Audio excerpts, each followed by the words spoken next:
ഡൽഹി നിയമസഭാ തെരഞ്ഞെടുപ്പിനുള്ള ബി.ജെ.പി. സ്ഥാനാർത്ഥി പട്ടിക വൈകാതെ പുറത്തിറക്കും. ഇതിനായി ബി.ജെ.പി. കേന്ദ്ര തെരഞ്ഞെടുപ്പ് സമിതി ഉടൻ യോഗം ചേരും. ഈ ആഴ്ച കേന്ദ്ര തെരഞ്ഞെടുപ്പ് കമ്മീഷൻ ഡൽഹി നിയമസഭാ തെരഞ്ഞെടുപ്പ് പ്രഖ്യാപിക്കും. വിവരങ്ങളുമായി ഗൗതം അനന്തനാരായണൻ ഒപ്പം ചേരുന്നു. ഗൗതം, പട്ടികയിൽ എന്തൊക്കെ സർപ്രൈസ് ഒളിപ്പിച്ചു വച്ചിരിക്കുന്നു ബി.ജെ.പി.? വലിയ പ്രതീക്ഷയാണ് ബി.ജെ.പി. ഇത്തവണ ഡൽഹി നിയമസഭാ തെരഞ്ഞെടുപ്പ് പോരാട്ടത്തിനായി അണിയറയിൽ ഒരുക്കുന്നത് എന്ന് മനസ്സിലാക്കുന്നു. എന്താണ് വിവരങ്ങൾ?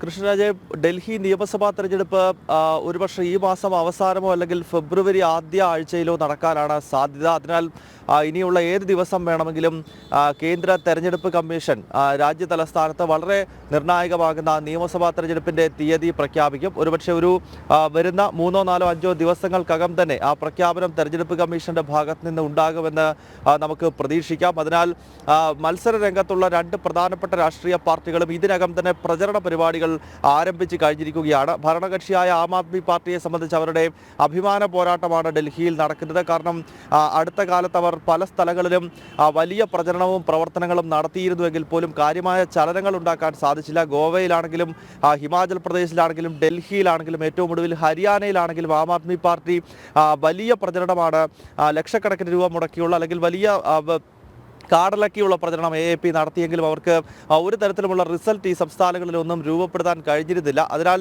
ഡൽഹിയിലെയും അതോടൊപ്പം തന്നെ പഞ്ചാബിലെയും പ്രത്യേകിച്ച് ഡൽഹി ആം ആദ്മി രാഷ്ട്രീയം രൂപപ്പെട്ട ഒരു പ്രദേശം എന്ന നിലയിൽ അവരെ സംബന്ധിച്ച് വളരെ മുൻപ് തന്നെ സ്ഥാനാർത്ഥികളെ പ്രഖ്യാപിച്ച് ഇതിനകം പ്രചരണത്തിലേക്ക് കടന്നു കഴിഞ്ഞു. ബി.ജെ.പിയുടെ സ്ഥാനാർത്ഥി പട്ടികയ്ക്കായാണ് ഇപ്പോൾ ഏവരും കാത്തു നിൽക്കുന്നത്. കാരണം ആം ആദ്മിക്ക് വലിയ ഭീഷണിയായി മറുഭാഗത്ത് മുഖ്യ പ്രതിപക്ഷമായ ബി.ജെ.പി. ആണ് ഉള്ളത്. ബി.ജെ.പിയുടെ സ്ഥാനാർത്ഥി പട്ടികയ്ക്ക് ഏതാണ്ട് അന്തിമ രൂപരേഖയായി വരുന്നു. നിലവിൽ സംസ്ഥാന ഘടകം ഓരോ മണ്ഡലങ്ങളിലും നിരവധി പേരുകൾ ചർച്ച ചെയ്യുന്നുണ്ടായിരുന്നു. കാരണം ഡൽഹിയെ സംബന്ധിച്ച് നമുക്കറിയാം, രാജ്യത്തിൻ്റെ പല ഭാഗത്തു നിന്നും ഇവിടേക്ക് വന്ന് നിൽക്കുന്ന ആളുകളുള്ള ഒരു പ്രദേശമാണ്. അതിനാൽ മലയാളികളുടെ ഉൾപ്പെടെ പേരുകൾ ഈ നിയമസഭാ തെരഞ്ഞെടുപ്പിൽ സ്ഥാനാർത്ഥി പട്ടികയിലൊക്കെ വലിയ തോതിൽ ഓരോ മണ്ഡലങ്ങളിലും ചർച്ചയായി. അതിനുശേഷം ഒരു ചുരുക്ക പട്ടിക ഇപ്പോൾ സംസ്ഥാന ഘടകം തയ്യാറാക്കിയതായാണ് അറിയാൻ കഴിയുന്നത്. അത് ഓരോ മണ്ഡലങ്ങളിലും 3 പേരുള്ള ഒരു ചുരുക്ക പട്ടികയാണ്. ആ പട്ടികയാണ് ഇനിയും ബി.ജെ.പിയുടെ കേന്ദ്ര നേതൃത്വത്തിന് അയക്കുന്നത്. പ്രധാനമന്ത്രി നരേന്ദ്രമോദിയുടെ അധ്യക്ഷതയിൽ ബി.ജെ.പിയുടെ കേന്ദ്ര തെരഞ്ഞെടുപ്പ് സമിതി യോഗം ഉടൻ ചേർന്നുകൊണ്ടാണ് ഇനിയും ഈ പട്ടികയ്ക്ക് അന്തിമ രൂപരേഖ നൽകുക. അതിനുശേഷം അത് പ്രഖ്യാപിക്കും.